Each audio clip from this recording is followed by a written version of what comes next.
Olá, eu sou Romina Miranda, sou jornalista, terapeuta familiar, sistêmica. Atuo hoje como coordenadora do programa Recomeço Família do Governo do Estado de São Paulo, onde nós trabalhamos apoiando, orientando e tratando os familiares de dependentes químicos. Além disso, eu ministro cursos e palestras sempre com o objetivo de orientar as pessoas a respeito do tema da codependência.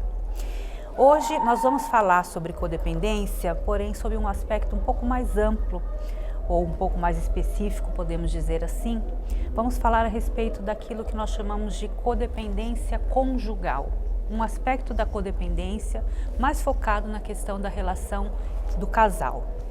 A codependência, de um modo geral, nós podemos dizer que ela é um transtorno que afeta pessoas que vivenciam situações estressantes, que vivenciam traumas, que têm vivências difíceis, tanto em situações que vieram de sua infância, como situações que podem ter ocorrido numa fase mais adulta, como no caso das pessoas que têm a codependência por conviverem com dependentes químicos.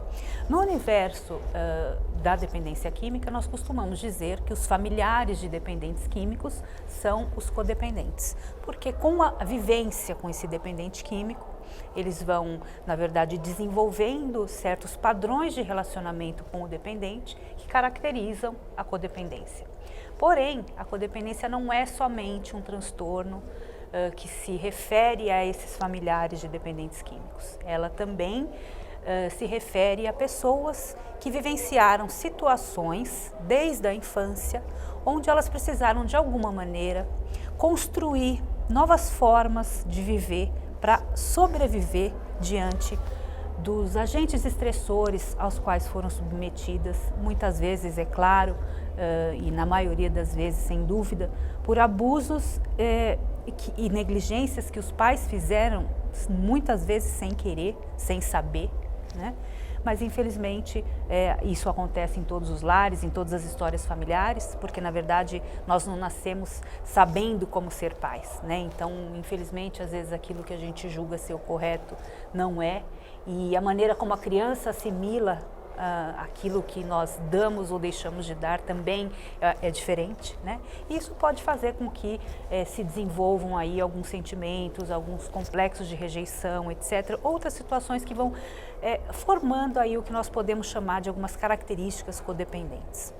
A questão é em que algumas situações mais efetivas, como por exemplo, filhos em lares disfuncionais, onde ocorre violência doméstica, onde ocorre sim o abuso de drogas ou de álcool ou outras drogas por um dos seus pais ou pelos pais, filhos de pessoas com problemas psiquiátricos, ou seja, crianças que de alguma maneira tiveram que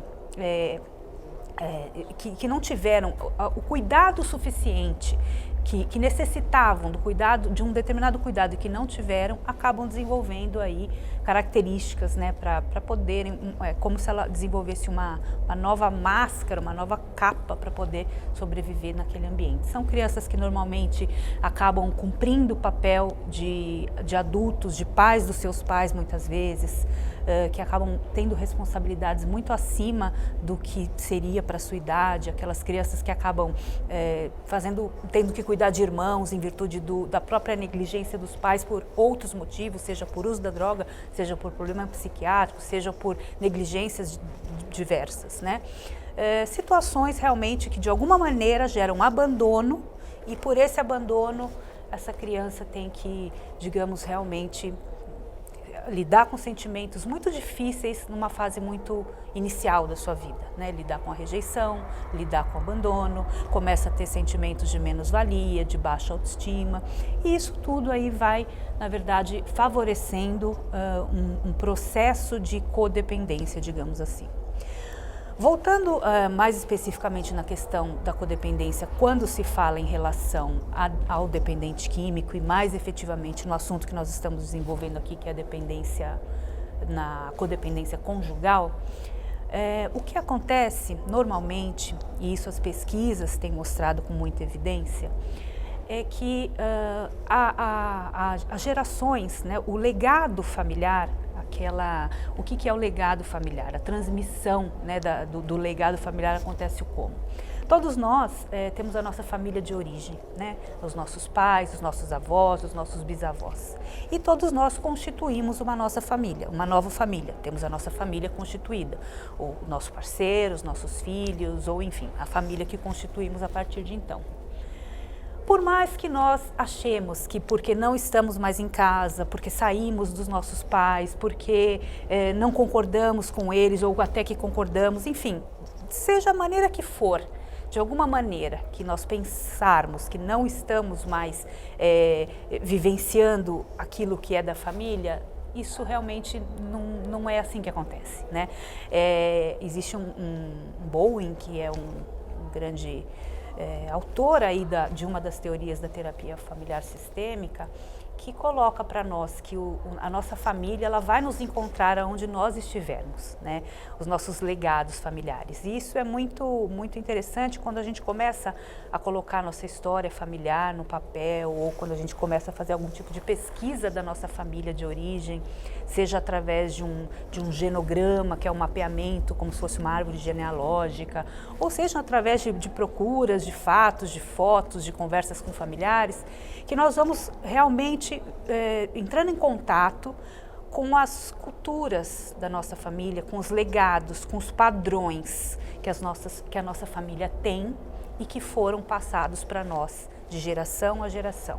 Pode ser desde a cultura de montar a árvore de Natal de certa forma, da cultura de fazer o almoço de domingo com tais parentes, desde esses simples comportamentos culturais até os padrões de relacionamento com os entes queridos e as formas de lidar com os problemas da vida. Quando nós fazemos o atendimento de dependentes químicos e que vamos pesquisar a história desses dependentes, olhar para a família de origem dos dependentes químicos, o número de dependentes químicos que tem outros dependentes na família é muito alto, né? Claro que nós temos dentro do universo da dependência química a questão genética, que já é comprovada, né, cientificamente, o quanto a questão genética interfere.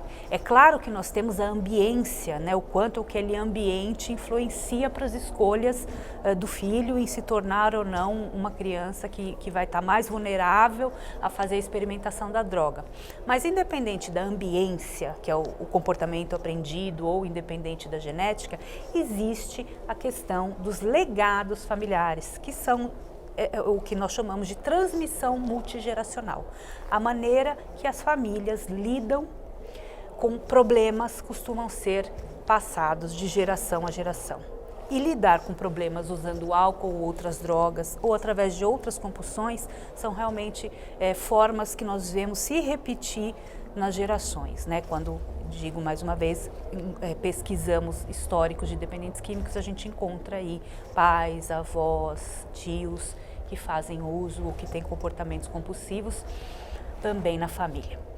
Isso é o que acontece na relação direta, pais e filhos. Agora, o outro aspecto que ainda envolve também o legado multigeracional é quando a gente encontra a questão da esposa, da mulher, quando a mulher vai em busca do seu parceiro, né?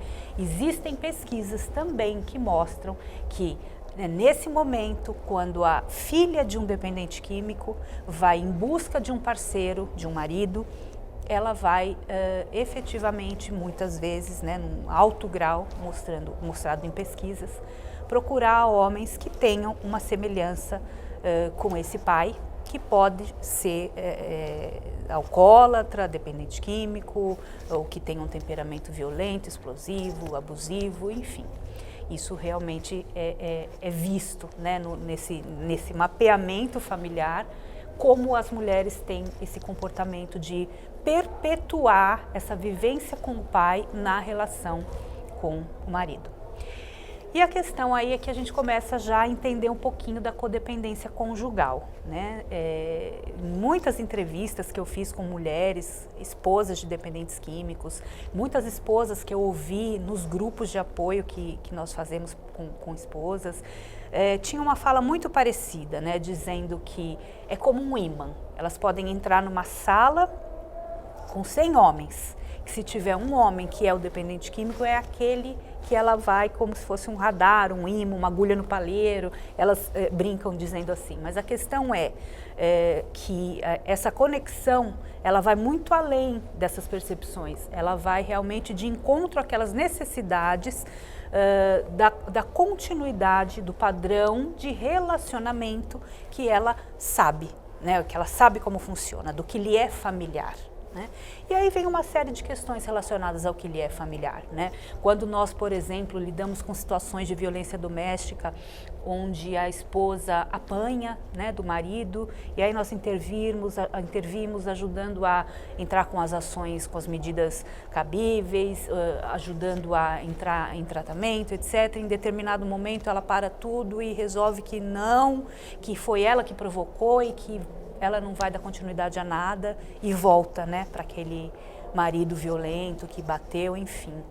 E infelizmente as pessoas não estão preparadas, né, para lidar com esse tipo de situação e usam termos até pejorativos para lidar com mulheres nessas situações. E o que prende essas mulheres a esses homens, né? Simplesmente o que lhe é familiar, né? Ter visto um pai bater na mãe a vida toda, ou ter apanhado até desse pai, ou ter visto o pai com comportamentos abusivos e violentos com outras mulheres, lhe é familiar. Ela viveu esse padrão relacional e para ela aquilo é familiar. Né? Então, são amarras e correntes que nos prendem a esses padrões familiares imperceptíveis. E que se nós não entendermos o funcionamento desse tipo de coisa, nós iremos repetir, sem nos dar conta, sem entender porquê e sofrendo, né? Porque nós não temos necessidade de repetir padrões familiares que não são saudáveis. Os que são saudáveis nós teremos prazer em fortalecer, mas os que não são, a nossa missão é quebrar, né? Quebrar essas correntes, digamos assim. E aí o que acontece aí na codependência afetiva então? Essa esposa, essa mulher, essa moça, quando ela vai em busca, né, dessa nova relação, ela vai no que lhe é familiar. Então, muitas vezes, outra citação muito frequente das esposas de dependentes químicos em pesquisas, quando nós perguntamos, quando você soube que ele usava droga? A partir de quando, né? A maior parte respondia, eu sempre soube. Então, nenhuma delas havia entrado por engano naquela relação, sem saber o que vinha pela frente, né? Claro que não conhecia a dinâmica, a dimensão de onde aquilo podia chegar, mas todas elas sabiam que ele usava abusivamente o álcool, ou que ele já fumava maconha, ou até mesmo que de vez em quando ele cheirava cocaína. Mas todas elas também tinham e têm uma crença muito disfuncional, que é, através do meu amor, eu vou salvá-lo. E essa crença disfuncional vem da onde? Vem justamente dessa ideia de salvamento, né, de restituir aquilo que eu não fiz na minha família de origem. Eu não consegui salvar minha família de origem, o meu pai não parou de beber, porque para a criança, muitas vezes, ela interpreta como parte, ela se sente parte da culpa daquela situação toda. Ela não sabe que o pai dela bebe por outros problemas. Ela acha que bebe também por causa dela, que ela também causa aquele tipo de transtorno. Ela não sabe o que é. Então ela entende, a criança se sente culpada. Então ela alimenta aqui, quando eu for moça, na minha vida vai ser diferente, eu vou fazer diferente, eu vou salvar.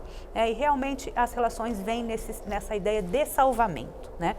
A necessidade aí é ter uma situação problema, ter uma pessoa problema com aquele mesmo problema, para que ela possa ter a oportunidade de salvar aquilo que ela não teve numa fase inicial. Claro que esse é todo um processo inconsciente, né? Para você explicar isso para uma namorada de um dependente químico que está ali no fervor de uma relação onde ela se sente totalmente acolhida e pertencente pelo fato de lhe soar familiar, é muito difícil você fazer esse convencimento, né?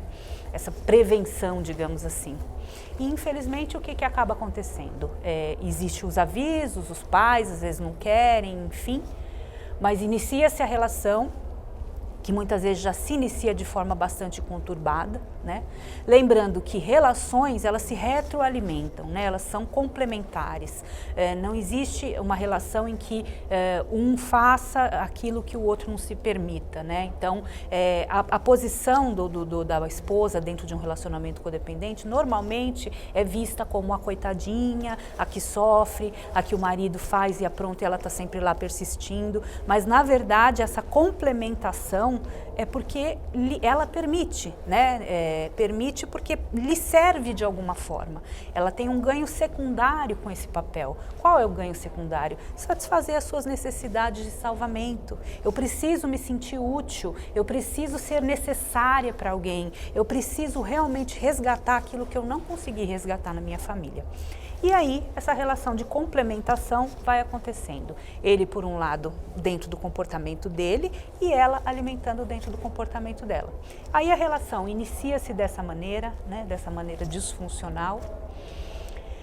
Normalmente existem muitas brigas, muitos conflitos, às vezes voltas, retornos, mas existe um fio de ligação meio que imperceptível, em que as pessoas dizem que querem se separar, mas não conseguem, né? É a codependência, né? Eles dependem um do outro para que possam estar dando continuidade àquele padrão de relacionamento em que eles atuam de modo que já sabem, que já conhecem, que lhes foi transmitido por esse legado familiar, né? Até aí, estamos falando de duas pessoas, de uma mulher e de um homem namorando, que podem vir a se tornar marido e mulher. Mas um passo mais adiante, pode vir os filhos, né? E aí nós encontramos essa situação em diversas famílias, né? Quando nascem os filhos dos casais que se uniram dentro de um contexto como esse, onde existe a codependência conjugal. O que acontece? O pai, né, se permanece em estado de uso abusivo, se está fazendo uso da substância, se continua, certamente será um pai que trará a situação de abandono para essa criança, né? Por mais que ele seja um bom pai, né? Muitas vezes as mulheres usam muito também essa fala, ele é um ótimo pai, se não fosse a bebida, se não fosse a droga, né? Acontece que a vida dele é a bebida e a droga, então quando ele é um bom pai, né? Então, o que acontece? Essa criança de alguma maneira vai já vivenciar uma situação de abandono pelo pai e já vai ter um modelo daquela figura que usa droga, daquela figura que transgride, daquela figura que tem aquele comportamento, digamos, com problemas, né, que lida com problemas de uma maneira diferenciada. E a mãe, que não está também se cuidando, que não tem consciência de que está envolvida nesse tipo de relacionamento de codependência conjugal, também vai oferecer para essa criança o mesmo modelo de abandono. Porque ela está preocupada com o quê? Ela está preocupada com esse pai, ela está preocupada em controlar esse pai. O motivo da vida dela é o salvamento desse pai, né? E a criança, no meio disso, vai ficar totalmente negligenciada. E é isso que a gente costuma realmente ver nessas famílias de codependentes afetivos. E aí a história começa a se repetir mais uma vez. E aí a gente pode ver como que o ciclo se alimenta para esse sistema familiar ficar girando em torno do mesmo problema por gerações e gerações. Esses filhos podem vir a desenvolver a dependência química ou podem vir a desenvolver a codependência. Podem não desenvolver nenhum, nada é determinante. Mas as chances de um filho que vai novamente viver o abandono, a rejeição, a negligência, desenvolver é muito maior do que aqueles que têm a família saudável, do que têm a atenção e etc. Então, a codependência ela vem a alimentar, né, a continuidade desse padrão. Então, quando nós recebemos uma mulher que vem buscar ajuda num grupo de apoio porque o seu marido faz uso de drogas, normalmente ela vem, qual é o objetivo? ela quer lidar com aquela situação, ela quer que o marido dela pare de usar, né? Em nenhum momento ela vem porque ela acha que ela precisa de ajuda ou, enfim.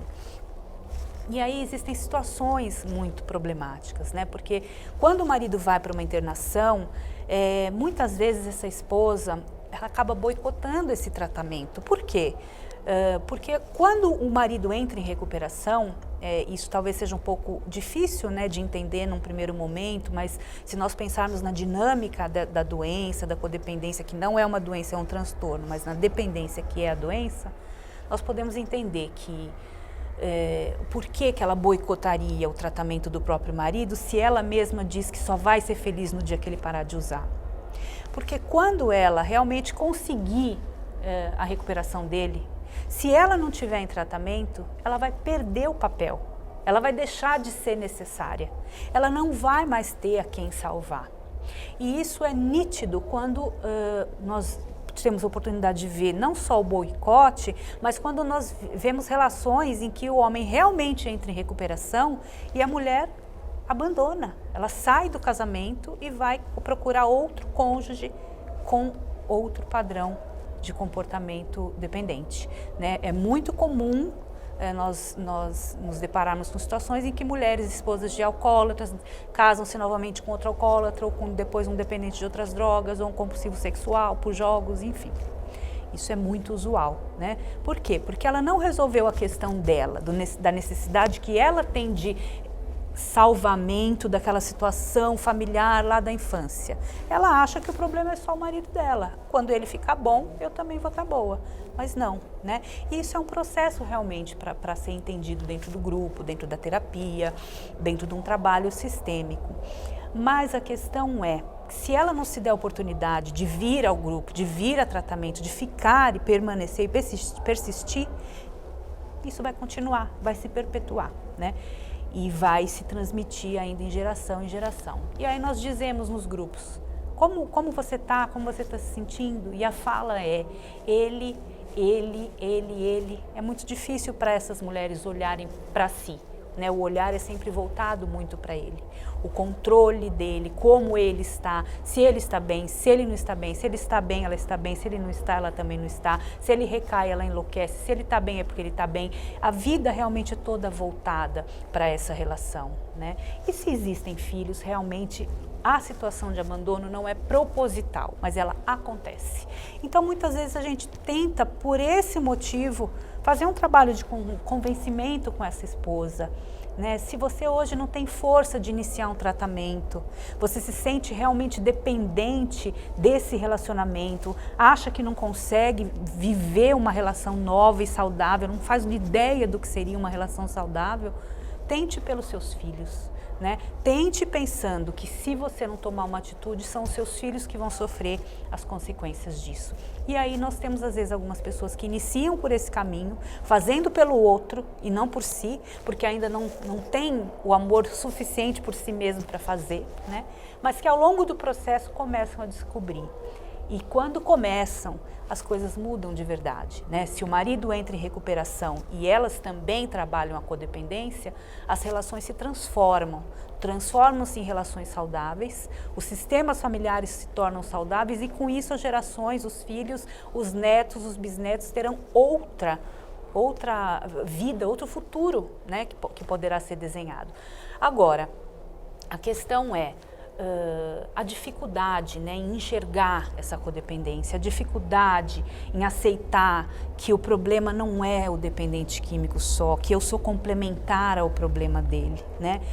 Essa posição de vítima, de olha, ele tem o problema e eu sou a boazinha, eu sofro, ele não para, no dia que ele parar seremos felizes para sempre. Essas crenças disfuncionais que realmente alimentam a continuidade dessa doença na família, né?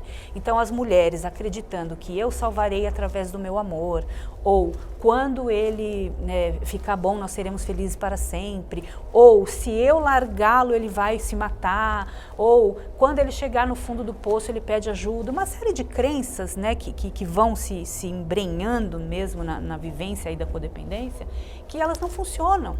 E como que nós vamos aprender quais são essas crenças, quais teriam que estar no lugar delas para realmente mobilizar coisas diferentes? É dentro de um trabalho terapêutico, seja num grupo, seja numa psicoterapia, num trabalho voltado para os familiares de dependentes químicos. É lá dentro que a gente percebe que não é através do meu amor que eu vou salvá-lo. São coisas distintas. A dependência química é uma doença, né? Uma doença que tem outras estruturas que não dependem do meu amor. Não é porque ele me prometeu que ele não vai usar droga amanhã, que se ele usar porque ele não me ama. Não tem essa relação uma coisa com a outra. Mas no universo da codependência tem, né? Então, a codependência conjugal, ela vem realmente a nascer, né, de um legado familiar, muitas vezes iniciado por filhas de pais alcoólatras ou de dependentes químicos ou com comportamentos disfuncionais, que vão buscar a continuidade desse padrão familiar de forma inconsciente, mas que vão buscar, que vão vivenciar aquilo normalmente de uma maneira inconsciente, com muito sofrimento, porque não é o tipo de relação que faz ninguém feliz, que traz realmente sofrimento, mas que ao mesmo tempo não se permite o distanciamento, né? É muito ruim, porque é algo que é ruim, mas que você não consegue se desfazer, porque é uma relação de dependência, né? A dependência. Assim como os dependentes químicos muitas vezes falam, eu queria parar de usar, eu fui para comprar droga chorando, eu não queria usar, mas eu fui chorando. É mais ou menos isso. Eu não quero ser humilhada, eu não quero apanhar, eu não quero estar numa relação de sofrimento, mas eu não consigo sair disso, né? É uma relação de dependência. Então, ela se estabelece dessa forma, ela pode ter resultados ruins para essas pessoas e mais do que isso, ela pode se estender nas gerações futuras, com os filhos, com os netos, com os bisnetos e todos os outros subsistemas que possam se formar, né? Então, é muito importante, muito mesmo, que a pessoa que sinta que de alguma maneira faça parte desse contexto da codependência conjugal, que busque ajuda.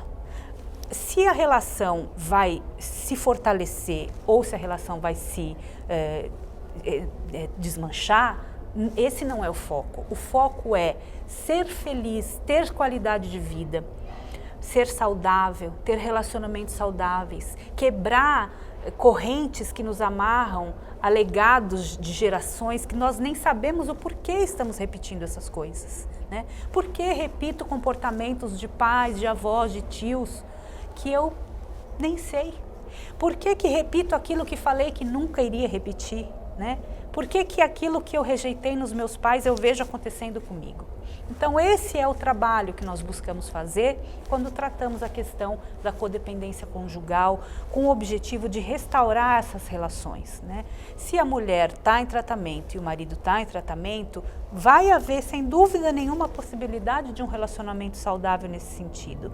E se não, se os dois perceberem que para ser saudável eles precisam estar separados e querem que seja assim, que tudo bem, mas que sejam felizes, que libertem-se dessa codependência que realmente traz muito sofrimento, né? Não existe relação feliz em codependência, isso não existe, porque na verdade a codependência é uma dependência. Quem é feliz sendo dependente de outro ou tendo alguém que dependa de você, né? Somente numa relação disfuncional que isso acontece e não é felicidade, não é genuíno, não é um relacionamento genuíno, né? Porém, essa situação ela acontece com uma frequência muito maior do que nós imaginamos, né? Posso dizer que em 90% das palestras que eu ministro a respeito do tema, que não são muitas vezes falando a respeito que são para essas mulheres, mas que são uma forma geral, as mulheres se sensibilizam porque encontram realmente, elas se identificam com a fala, elas encontram eco no que está sendo falado, porque é muito comum esse tipo de escolha que a gente repete questões, não só as mulheres, os homens também, mas as pesquisas vêm mostrando, no caso da dependência química, do alcoolismo, etc., que as mulheres têm um movimento maior no sentido de repetir o padrão dos pais, né, desse relacionamento com os pais. mesmo porque para elas muitas vezes esses pais foram adoráveis, né? Eles podem ter sido alcoólatras, eles podem ter sido dependentes químicos, eles podem ter sido violentos com muitas pessoas, mas com elas não. Então para elas ainda sentem uma sonoridade com esses pais e sentem prazer em repetir ou estar com esses pais de alguma maneira.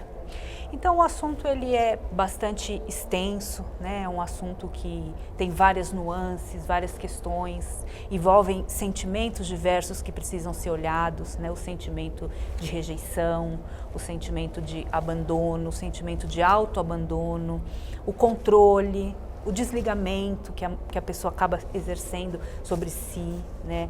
A falta de cuidados consigo em função do cuidado com o outro. Envolve uma série de questões que precisam ser olhadas, que a pessoa precisa ser sensibilizada, ser relembrada dessas questões, né? Lembrada das coisas que ela gosta, lembrada que ela também tinha suas preferências, lembrada do que realmente ela busca na vida, se era aquilo, como era, o que pode ser, né? É realmente um resgate de tudo aquilo que é necessário para uma vida feliz, né? Mas o importante é, não há um determinismo em dizer sou codependente, serei codependente e não tenho o que fazer. Não, muito pelo contrário, né?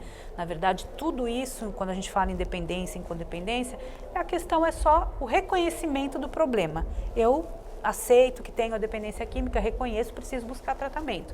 Tá, eu entendo que tenho características codependentes, que estou numa relação onde existe dependência afetiva, onde existe a codependência conjugal, preciso de tratamento, vou buscar ajuda, seja para fortalecer o meu relacionamento, seja para fortalecer a mim, para me relacionar melhor com ele ou com outro, mas a essência é realmente buscar o tratamento. E mais uma vez, a relação que tenha filhos, que tenha mais um motivo, né, para busca. Se hoje eu não consigo começar por mim, porque ainda sou fraca diante da minha dependência do outro, que eu comece então pelos meus filhos, pensando que eu não desejo para eles relações tão sofridas como aquelas que eu venho vivendo, né?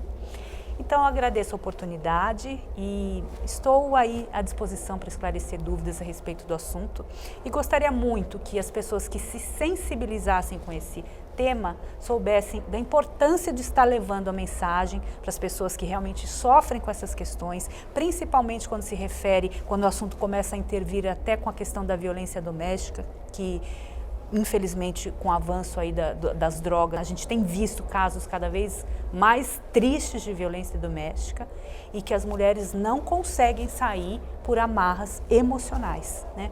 Então, o quanto esse trabalho é importante para que as pessoas realmente busquem a sua qualidade de vida e muitas vezes a sua própria sobrevivência, porque quando nós falamos em violência doméstica, nós estamos lidando aí com a questão de vida ou morte, né? Então realmente o assunto é bastante importante e eu conto aí com a participação de todos para a gente levar esse assunto adiante, debater a questão da codependência conjugal e transformar nossas famílias, os casamentos em casamentos saudáveis e os filhos terem aí a possibilidade de viverem em lares funcionais, onde eles não precisem dar continuidade a esses padrões geracionais disfuncionais, mas que possam fazer diferente, uma nova forma de viver. Muito obrigada.